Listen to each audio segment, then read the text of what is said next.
Good evening and thank you for joining us for KREM 2 News 10 at 10, where we give you more news in less time. Let's get started. The Medical Lake community will hold a candlelight vigil for an 11-year-old girl shot to death outside her home over the weekend. Deputies believe her older brother pulled the trigger and then tried to take his own life. KREM 2's Kyle Simchuk uncovered new details in a search warrant and spoke to the family's next-door neighbor. He reports from Medical Lake tonight. According to a search warrant filed in Spokane Superior Court, detectives have surveillance video which shows 11-year-old Lily Stallworthy being shot by her older brother outside their family home Sunday. Authorities say her 31-year-old brother took off after the shooting. Deputies found him slumped over in his Ford Mustang a short distance away. Detectives believe he turned the gun on himself. He was taken to the hospital in critical condition. His 11-year-old sister died hours later. It's really tragic. These are really good people, the Stallworthy family. They've raised a lot of children, a lot of good kids in the community, and so we all just feel really bad for them. Teresa Hudson lives next door to the family. Court documents reveal Lily was the youngest of 4 adopted girls. I helped them along the way, every step of the way, with these kids, trying to get them into a better situation than what they came from. Lily's parents told police she had been acting up recently and ran away from home days before Thanksgiving. Her brother held on to her belongings and stopped by to return them when Lily came home. I don't know why he shot her. I don't understand, because I didn't see them fighting out in public at all. They seemed like they were fine. Court documents say the 11-year-old followed her brother outside to get her things. Lily's mom went looking for her when she didn't come back inside and found her lying on the street. Lily's parents told deputies they didn't hear the gunshot.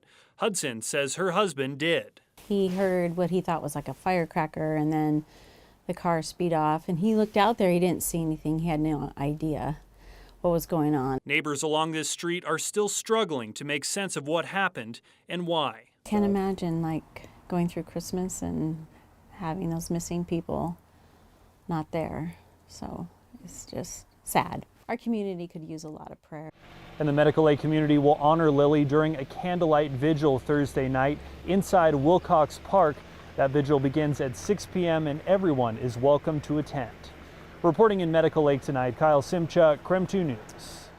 New tonight, the U.S. Marshals and officials in Florida arrested an Eastern Washington man who's been on the run since 2019. He was wanted on federal charges for a multi-million-dollar fraud scheme involving fake insurance claims. According to the U.S. Marshals, William Oldham Mize used the profits from his alleged schemes to buy luxury yachts and cars.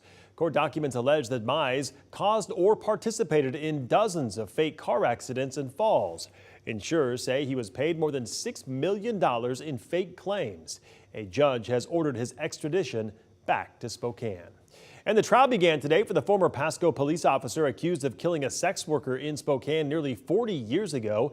This is the second time that Richard Aguirre has sat in a Spokane County courtroom accused of murder. The first time was in 2021. That trial ended in a mistrial. This time the judge will decide the verdict instead of a jury.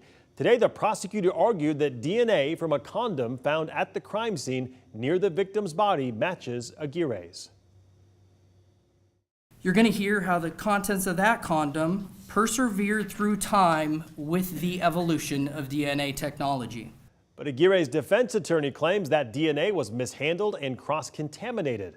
The defense also argues Aguirre's DNA was not found anywhere on Das, the victim. The trial is expected to continue tomorrow morning. The man accused of killing a family of 4 in Kellogg, Idaho, waived his right to a speedy trial. His attorney and the prosecution also agreed to mediation that must happen before December 16th. Mediation means key issues can be negotiated without going to trial. Prosecutors say Kaler, Major John Kaler, admitted to shooting and killing his 4 neighbors in June. If convicted, he faces a maximum sentence of life in prison.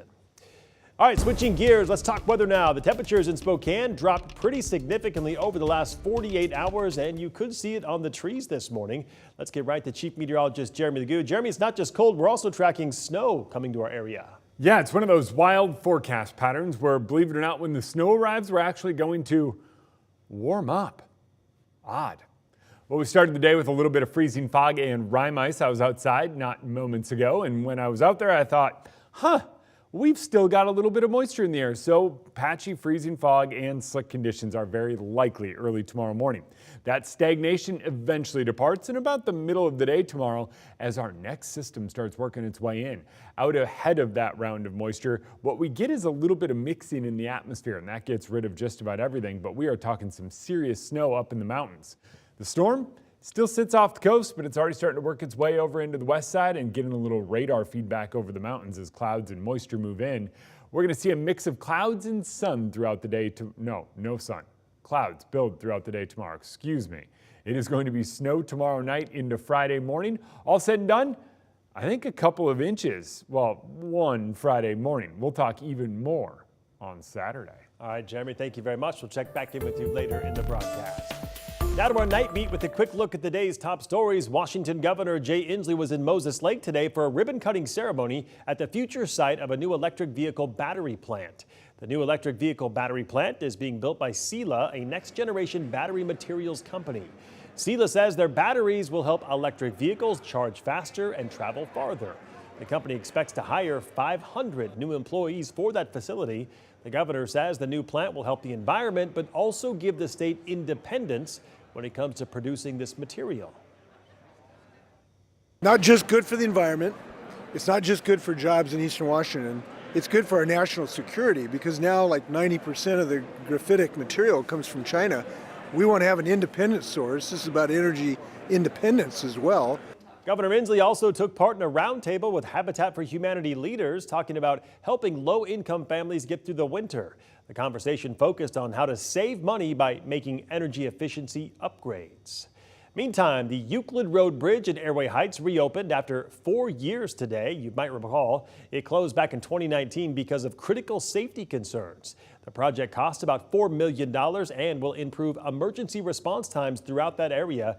It included tearing down the old wooden bridge and building a new one out of metal and concrete. County leaders celebrated the project with a ribbon-cutting ceremony earlier this morning. Across eastern Washington, around 5,400 Hyundais fall under a recall for a fault that makes them easy to steal. Now, Spokane Hyundai is offering a free fix. This weekend, staff will be there to install a software upgrade to any Hyundai under the recall. That will create an engine immobilizer that keeps your car from starting without your key fob. The easiest way to find out whether your vehicle is affected or not, just Google Hyundai recalls and just make sure you look for the HyundaiUSA.com version. From there, you can scan your license plate or enter your VIN number. Anyone with a push-button start is not impacted. The event runs from 9 a.m. until 2 p.m. Saturday and Sunday. No appointment is needed. And that was your Night Beat. To learn more about any of these stories, just head to our website, KREM.com. In some national news now, former Secretary of State Henry Kissinger died today at the age of 100 at his home in Connecticut. The German-born American statesman was one of the most influential and controversial foreign policy figures in American history. He became a household name back in the 70s as he worked to end the Vietnam War and the Cold War. He served as National Security Advisor, Secretary of State for 2 presidents, and won the Nobel Peace Prize. Even into his 90s, Kissinger advised the Obama administration and offered commentary on international affairs. His intellect and experience sought after until his death. Kissinger was married twice. He leaves behind a wife and 2 grown children. The 6-day ceasefire between Israel and Hamas ends tonight unless a last-minute deal is reached. Today, an American citizen was just released from captivity in Gaza as part of the latest group of hostages freed by Hamas. The 49-year-old woman who holds dual U.S. and Israeli citizenship was one of the 16 hostages released today. I'm just very grateful to be here with my family right now. I think that's the most important thing to me right now. And I'm going to feed off of that energy. I need to point out that her husband, Aviv, is still captured in Gaza. And getting him out of Gaza is a more complex issue than getting women and children out. The fate of 8 more American. There are still 8 Americans thought to be in captivity tonight. And that was your KREM 2 News 10 at 10, where you get more news in less time. Don't go